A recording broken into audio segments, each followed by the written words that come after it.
Ielts listening test. You will hear a number of different recordings and you will have to answer questions on what you hear. There will be time for you to read the instructions and questions and you will have a chance to check your work. All the recordings will be played once only. The test is in 4 parts.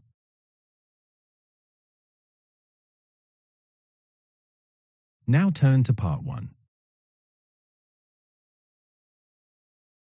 Part 1. You will hear a caller registers for a wildlife photography workshop. First, you have some time to look at questions 1 to 5.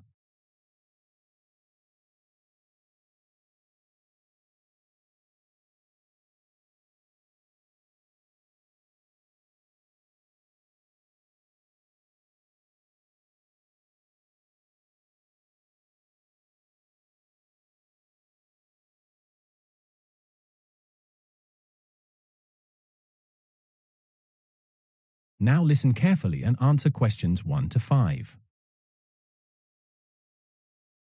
Good morning, Wildlife Photography Workshop Registration Desk. How can I help you? Oh, yes, good morning. I'm calling to inquire about the upcoming wildlife photography workshop that was advertised in Nature Photographer Monthly. I saw it mentioned in last month's issue, I believe. Yes. We've had quite a lot of interest in that one. Would you like to register for the course? Yes, please. I've been looking forward to something like this for ages. Excellent. I'll just need to take down some details from you. Could you start with your name, please? Yes, it's Sarah Williams. That's Williams. Thank you, Ms. Williams. And your address? It's 245, Maple Avenue. Actually, it's quite funny. I just moved here last month from Pine Street, and I keep accidentally giving people my old address. Not to worry. I've got that noted down, 245, Maple Avenue. And we'll need a contact number where we can reach you. Right, you can reach me on 044 789 6321. That's my mobile.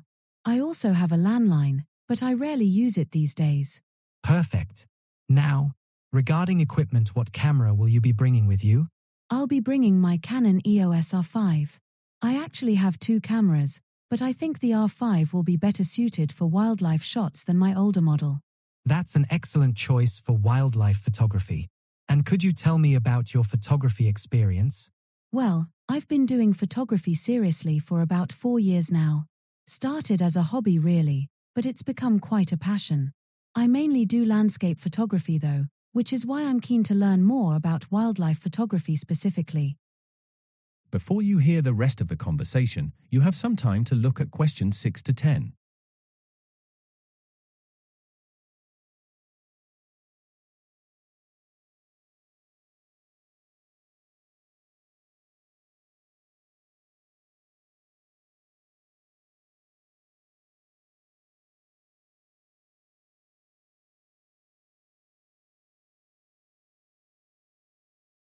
Now listen and answer questions 6 to 10. I see. Well, let me give you some more details about the workshop. It will be taking place at the Botanical Gardens. We considered the National Park initially, but the gardens offer more diverse wildlife opportunities in a controlled environment, which is ideal for training purposes.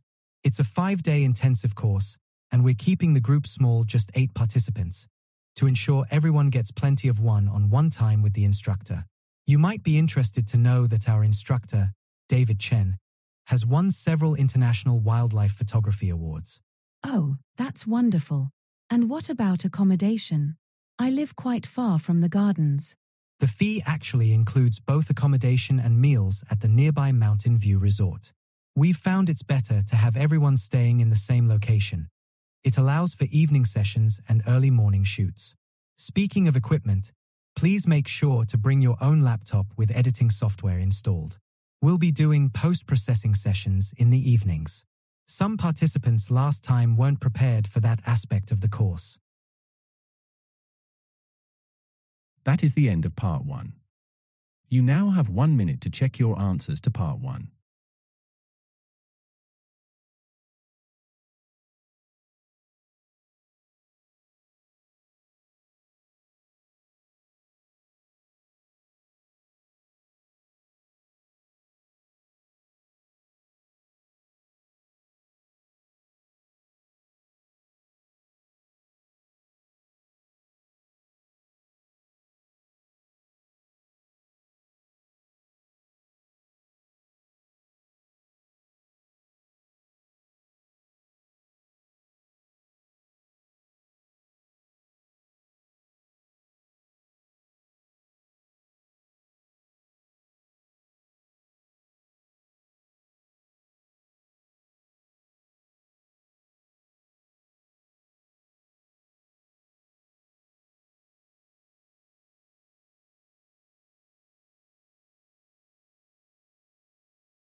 Now turn to part 2.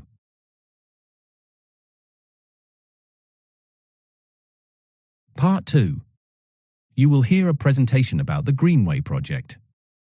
First, you have some time to look at questions 11 to 15.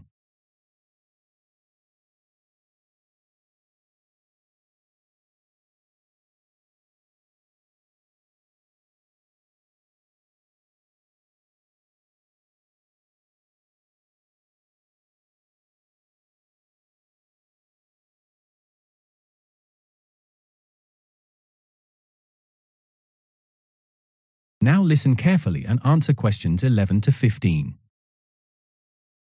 Good afternoon, everyone, and thank you for joining us for today's presentation about the Greenway project. Before I delve into the specifics, I'd like to acknowledge the overwhelming interest we've received since the initial announcement.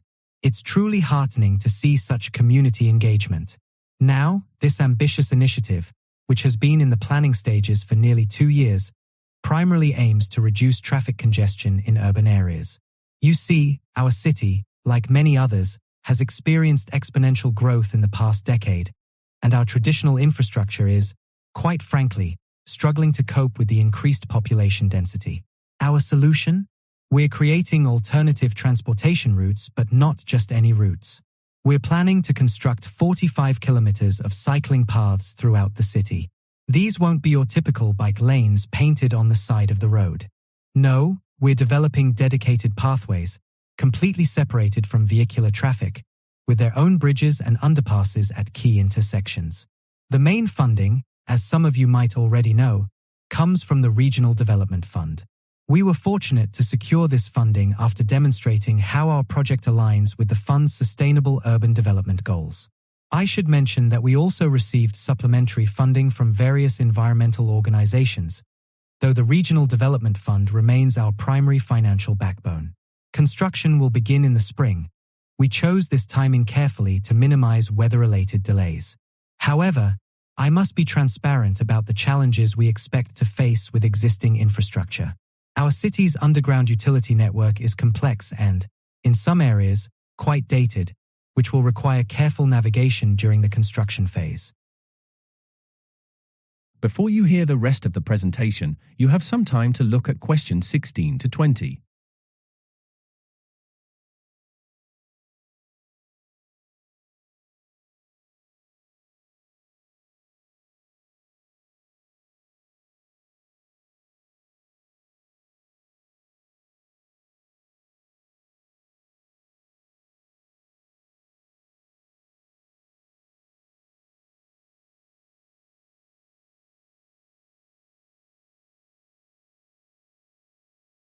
Now listen and answer questions 16 to 20.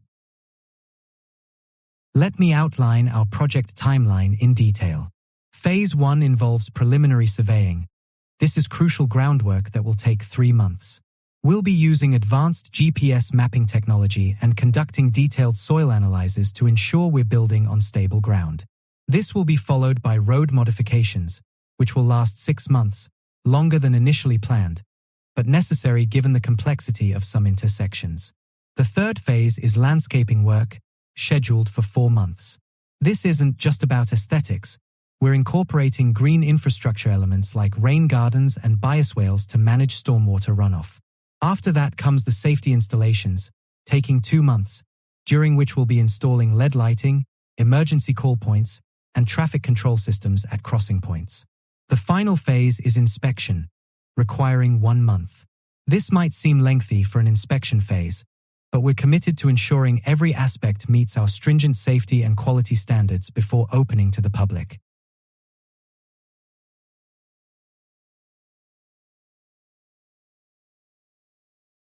That is the end of part 2. You now have 30 seconds to check your answers to part 2.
Part 3.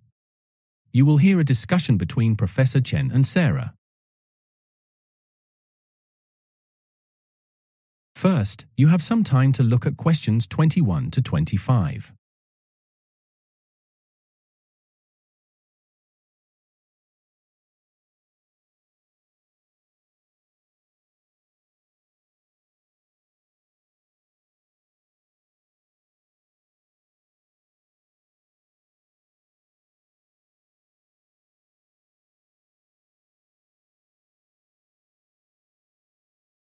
Now listen carefully and answer questions 21 to 25. So, let's discuss the plans for the new university library development. Sarah, you've been involved in the student consultation process, haven't you? Yes, Professor Chen. The feedback we've gathered over the past semester has been instrumental in shaping the final design. What's particularly interesting is how student preferences have evolved since the initial surveys conducted 2 years ago. Could you elaborate on the key features that have been incorporated? Of course. After analyzing responses from over 3,000 students and conducting focus groups, we've decided to include several innovative features. The 24-hour study areas were the most requested feature, not surprising given our international student population and diverse study patterns. The virtual reality rooms were actually suggested by the engineering faculty, who saw potential for architectural and design students to visualize their projects in 3D space. And what about the soundproof pods? I remember those being quite controversial during the planning stage. Yes, initially there were concerns about cost, but the student satisfaction surveys from other universities that have implemented them were overwhelmingly positive. We're also including a cafe, though we had to negotiate quite extensively with the university's catering service about operating hours. The exhibition space was actually a late addition, suggested by the arts faculty, but it fits perfectly with our vision of the library as a cultural hub, not just a study space. Interesting. Now, could you tell us about the technological aspects? Before you hear the rest of the discussion, you have some time to look at questions 26 to 30.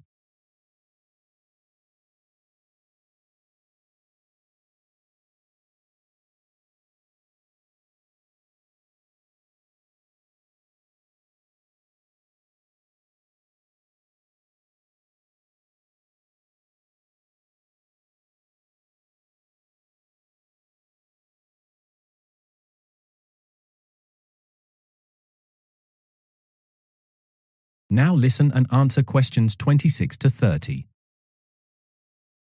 Certainly. The library will utilize RFID technology for book management. It's a significant upgrade from our current barcode system. Students will be able to access the digital catalog through their smartphones, which should streamline the whole process of finding and borrowing books. We're actually planning to provide comprehensive training sessions for new users, as we recognize that not everyone will be familiar with these systems. And how will students navigate the physical space? The current library can be quite confusing. That's been addressed with our new smart navigation system. It's similar to indoor GPS but more sophisticated, helping students locate resources efficiently. One feature I'm particularly excited about is the real-time occupancy tracking. Students can check which study areas are busy before they arrive. What about managing peak periods? That's always been a challenge. During peak periods, especially around exams, we'll implement a time limit policy. We debated this extensively in the planning committee, but ultimately decided it was the fairest way to ensure access for all students. The system will automatically send notifications when a student's time is almost up, and they'll need to check out of their study space, much like a hotel checkout system. That is the end of Part 3. You now have 30 seconds to check your answers to Part 3.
Part 4.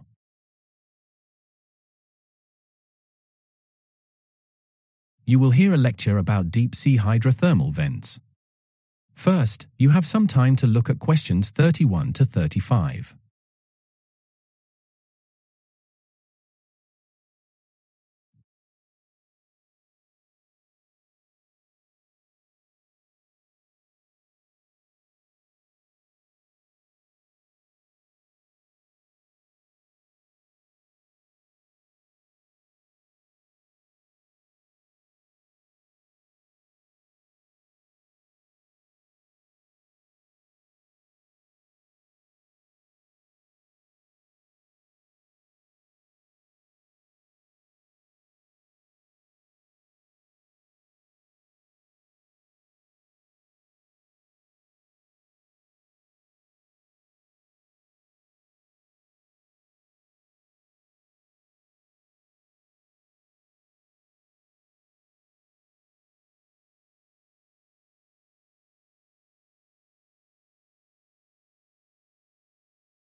Now listen carefully and answer questions 31 to 35.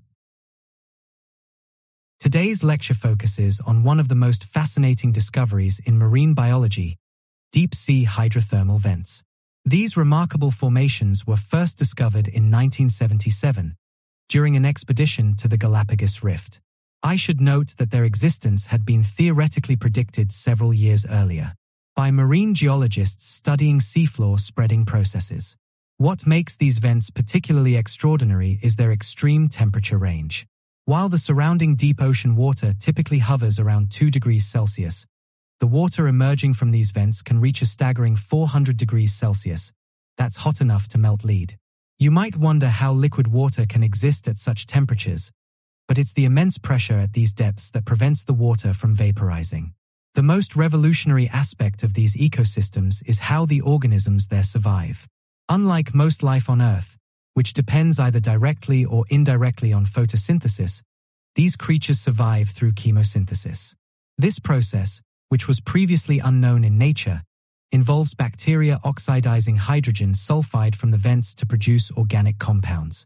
It completely revolutionized our understanding of what conditions are necessary for life to exist. Our research capabilities, however, are significantly limited by the extreme conditions. The pressure at these depths can exceed 300 atmospheres, and the water is highly acidic, containing various toxic compounds. These conditions pose immense challenges for our equipment. We've lost more than one expensive remotely operated vehicle to these hostile environments. Despite these challenges, we're making remarkable progress. We're finding new species approximately every month, and each discovery challenges our preconceptions about life's adaptability. Just last year, we discovered a new species of extremophile that can withstand temperatures, approaching the theoretical upper limit for protein stability. Before you hear the rest of the lecture, you have some time to look at questions 36 to 40.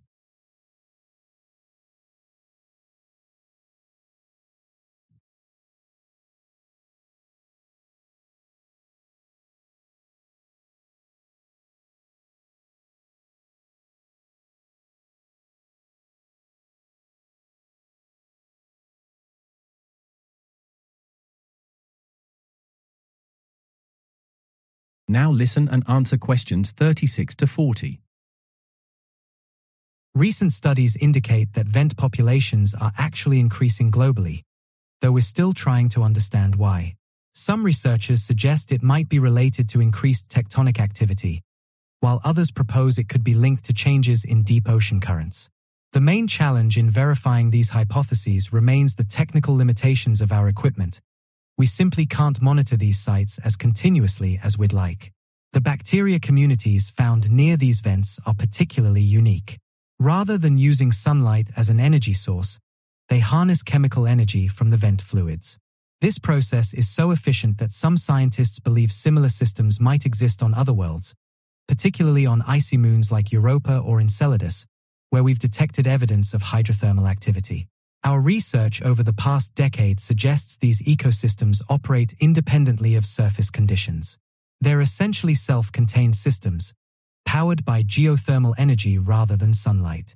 This independence makes them particularly valuable as models for how life might exist in other extreme environments, both on Earth and potentially on other worlds.